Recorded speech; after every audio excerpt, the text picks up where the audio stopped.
That chocolate bar you ate this morning might contain the same chemical compound found in vomit, and it's completely legal in Canada.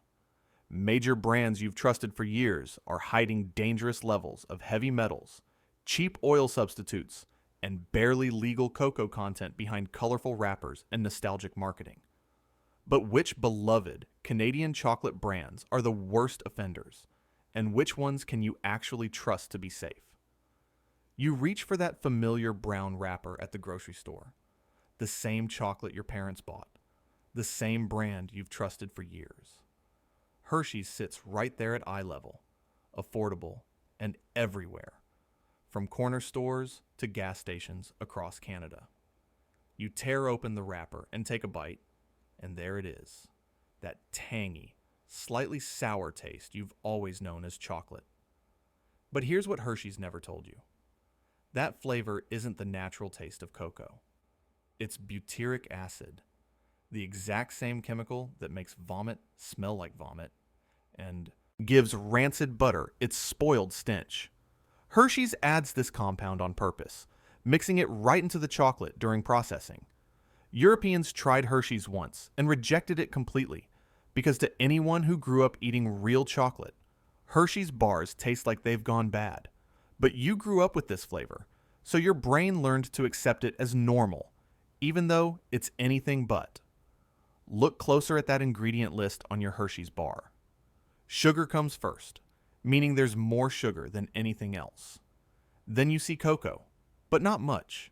Barely enough to legally call this product chocolate under Canadian law. The rest is a blend of vegetable oils and milk powder, cheap fillers that replace expensive cocoa butter. The law in Canada says chocolate only needs to contain 10% cocoa solids to call itself milk chocolate. 10%. That means 90% of what you're eating could be sugar, oils, and additives. The chocolate melts strangely in your hand. Not smooth like butter, but waxy and sticky, because it's not made primarily from cocoa butter at all. Now grab that red and white Nestle bar sitting right next to Hershey's. Canadians buy millions of these every year, trusting the name, trusting the brand their grandparents knew. But Nestle's chocolate tells a similar story. Crack open that bar and you'll notice it doesn't snap cleanly like quality chocolate should. It bends slightly, almost plastic-like, because Nestle replaces expensive cocoa butter with cheap palm oil. This palm oil comes from massive plantations overseas, where rainforests once stood, but that's not even the biggest problem for your body. Independent laboratory testing revealed something far more concerning. Both Hershey's and Nestle products contain measurable amounts of cadmium and lead, heavy metals that don't belong in your food at all. These metals come from contaminated soil where cocoa trees grow, and they concentrate in the chocolate during processing. Your body can't get rid of these metals easily. They build up slowly, year after year, bar after bar. European chocolate makers filter out most of these contaminants because European laws demand it. Canadian laws are much more relaxed. The manufacturers know this, and they take full advantage.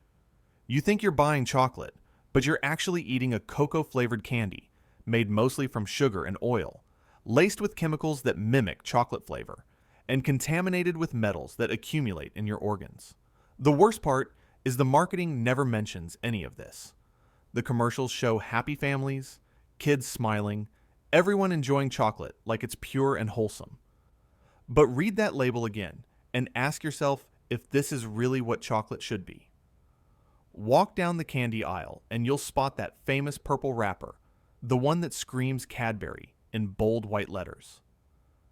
Canadians grew up with dairy milk, trusting it as the smooth, creamy chocolate that tastes better than the cheap stuff. But something changed that most people never noticed. In 2010, Kraft bought Cadbury, and later Kraft merged into Mondelez International. Those corporate takeovers brought quiet recipe changes that transformed your childhood favorite into something different. The wrapper stayed purple, the logo stayed the same, but inside that foil, the formula shifted. Cadbury now uses more palm oil and less cocoa butter than before. The cocoa ratio dropped while the price climbed. That creamy texture you remember isn't from quality ingredients anymore.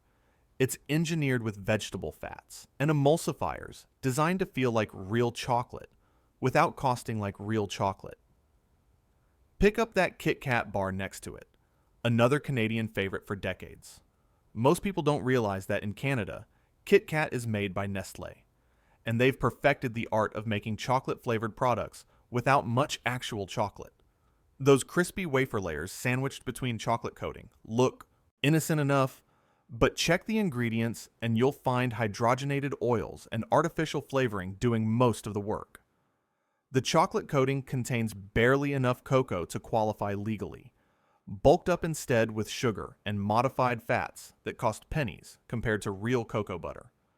The taste isn't chocolate, it's the memory of chocolate, a flavor created in a lab to trigger the same brain response without delivering the real thing. Here's the pattern you need to see. These brands all use the same tricks. They keep the packaging familiar. They flood you with nostalgic advertising, showing grandparents sharing chocolate with grandchildren. They position themselves on the shelf right at eye level, where you'll grab them without thinking. But behind those trusted names sits a formula designed to maximize profit by minimizing quality. The Canadian Food Inspection Agency allows this because these products technically meet the minimum legal standards for chocolate. Meeting the minimum isn't the same as meeting your expectations. Both Cadbury and Kit Kat print cocoa percentages on their labels that seem reasonable, maybe 15 or 20%. But those numbers include cocoa butter and cocoa powder combined. The actual chocolate content, the part that makes chocolate taste like chocolate, is far lower than those percentages suggest. You're paying for a brand name and clever marketing while eating reformed vegetable oil held together with sugar. You'd think spending more money would guarantee better chocolate, especially when you buy Canadian-made brands with heritage and history. Laura Secord sits in the premium section, their fancy boxes and gold foil wrapping suggesting luxury and quality. Canadians pay 3 or 4 times more for Laura Secord compared to basic chocolate bars, assuming that higher price means higher quality ingredients. Consumer Reports tested assorted chocolates from major brands and found Laura Secord products contained some of the highest sugar-to-cocoa ratios in the entire study. Even more troubling, several varieties tested positive for concerning levels of lead contamination, heavy metal that damages brain development in children and accumulates in adult bodies over time. Laura Secord's marketing proudly claims Belgian chocolate on several products, creating an image of European quality and craftsmanship. But read the fine print on the back, and you'll discover this Belgian chocolate is actually made in Canada using compound chocolate formulations. Real Belgian chocolate uses pure cocoa butter as its fat source. Compound chocolate replaces that expensive cocoa butter with cocoa powder and cheap vegetable oils. This substitution is completely legal in Canada, and the company isn't technically lying when they call it Belgian chocolate, because they're using a Belgian-style recipe. But they're certainly misleading consumers who believe they're getting genuine Belgian chocolate when they're actually getting a Canadian-made compound chocolate imitation. Drive down the road to any Atlantic Canada store and grab some Ganong chocolates, another beloved Canadian brand with over 140 years of history. Ganong's chicken bones, candy, and fruit-filled centers have been Christmas staples for generations. But those nostalgic treats contain partially hydrogenated oils, the source of trans fats that Health Canada has spent years trying to eliminate from the food supply. Trans fats raise your bad cholesterol while lowering your good cholesterol, creating the worst possible combination for heart health.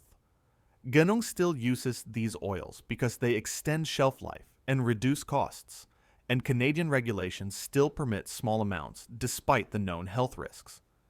Independent testing by As You Sow, a California-based nonprofit, tested chocolate products sold across North America for heavy metal contamination. Multiple Canadian brands exceeded California's strict Proposition 65 safe harbor levels for lead and cadmium. These aren't discount brands from questionable sources. These are the exact products Canadians recognize and trust, sitting on shelves from Vancouver to Halifax. Canadian regulations allow higher contamination levels than California or European standards, so manufacturers formulate their products to meet Canadian rules rather than stricter international standards. You're paying premium prices while eating chocolate that wouldn't pass safety standards elsewhere. Even the brands that seem safe and premium can fool you with careful marketing and incomplete transparency. Purdy's chocolates fill shopping mall kiosks across Canada. They're elegant purple shops suggesting boutique quality and artisan craftsmanship. Canadians line up for Purdy's Hedgehogs and Sweet Georgia Browns, paying boutique prices that rival or exceed imported European chocolates. But examine the ingredient lists closely, and you'll discover Purdy's uses compound chocolate in many of their products. Compound. Chocolate means the cocoa butter has been replaced with palm oil derivatives and other vegetable fats. This substitution drops production costs dramatically while allowing Purdy's to maintain those high retail prices. The company isn't fully transparent about cocoa percentages or sourcing origins for most products, leaving consumers guessing about what they're actually buying. When you pay $12 or $15 for a small box of Purdy's chocolates, you expect real chocolate made with real cocoa butter, but that's not always what you're getting. Even Lindt, the Swiss brand that Canadian consumers trust as genuinely premium, showed problems in independent testing. Consumer Reports analyzed dark chocolate bars for heavy metal contamination and found Lindt's 70% and 85% cocoa bars contained concerning levels of cadmium, particularly in their darker varieties. The higher the cocoa percentage, the more concentrated the cadmium becomes, because this heavy metal accumulates in the cocoa, solids themselves. Lindt is definitely better quality than mass market brands, using real cocoa butter and higher cocoa content, but the cadmium issue affects even premium chocolates if the manufacturer doesn't source carefully and test rigorously. So, what can you actually trust? Real alternatives do exist, and they're not impossible to find if you know what to look for. Camino Chocolate, made by La Siembra Cooperative, is a Canadian fair trade brand that sources organic cocoa from farmer cooperatives in Latin America. Their bars use single-origin cocoa with complete transparency about sourcing, and independent testing consistently shows low heavy metal content because organic farming practices and careful sourcing reduce contamination. Camino bars cost about the same as Lindt, but deliver genuinely clean chocolate without deceptive labeling or hidden substitutions. Galerie au Chocolat, a Quebec-based chocolatier, crafts genuine couverture chocolate using cocoa butter as the primary fat source. Their ingredient lists are short and honest: cocoa mass, cocoa butter, sugar, and sometimes vanilla or soy lecithin for texture. No palm oil, no vegetable oil substitutes, no vague terms like chocolate liquor without specifying what fat they're using. Their bars clearly list exact cocoa percentages, and independent testing confirms these numbers are accurate, not inflated, by including non-cocoa ingredients in the calculation. Here's how to protect yourself going forward. When you pick up any chocolate bar, read the ingredient list before you read anything else. Look for cocoa butter specifically listed as the main fat source. If you see palm oil, vegetable oil, or modified milk ingredients high on that list, put it back. Real chocolate should contain cocoa mass, cocoa butter, sugar, and perhaps vanilla or lecithin as an emulsifier. Nothing more complex than that. Avoid products that list chocolate liquor or cocoa without specifying cocoa butter, because manufacturers use these vague terms to hide cheap fat substitutions. Buy organic chocolate whenever possible, because organic certification requires testing and limits on heavy metal contamination. Support small Canadian chocolatiers who source ethically and publish transparent ingredient lists. Your health deserves better than laboratory-created chocolate flavoring and contaminated cocoa wrapped in nostalgic marketing.